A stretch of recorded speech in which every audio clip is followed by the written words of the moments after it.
So again, on the topic of eating and eat to live, live to eat, one comment that came up that was interesting to me that spoke to myself, but also it seemed that some other folks had similar mindsets about this. It came from far away, so close, so thank you for that. And it's actually a response in a thread.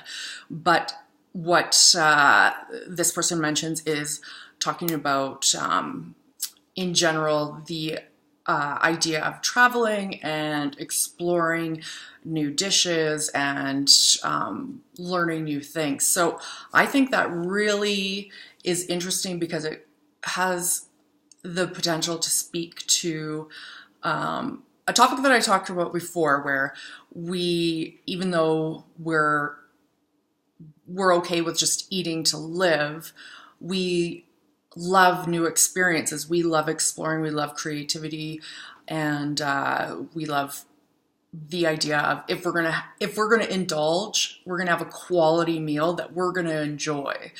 And it's something that is going to be instead of just plowing through a 16-ounce steak with a baked potato on a random night, we're just going to be really excited about the whole concept of the experience of having a new type of,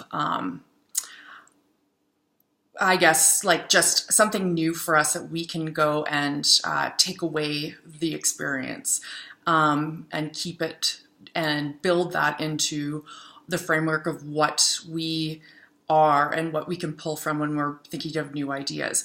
So I love traveling. Think it's fantastic. Street foods are amazing before they became a cliche. It is fantastic. You do have to have a very solid stomach for that, but once you kind of do it for a while, it seems to get built up pretty good. Also, for myself, my favorite foods, if I'm going out, is 100% ethnic.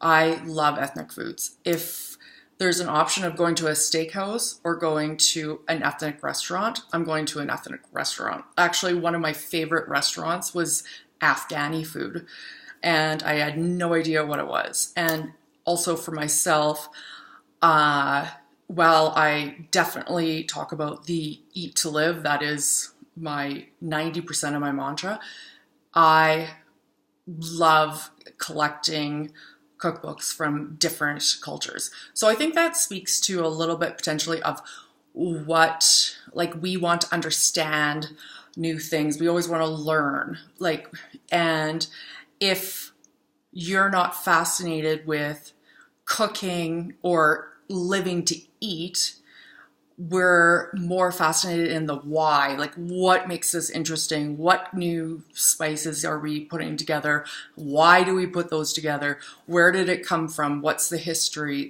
For myself, I'm speaking completely, that adds so much of a new dimension, I think, to what our experience is in our larger life, not just with the food side of things. So I appreciate that comment, and I'm going to keep going through and building a couple more of these videos, speaking to some of the points that I noticed. As always, video requests, put them in the comment section, and just make sure to put video requests so I can make sure to capture it. Thanks so much.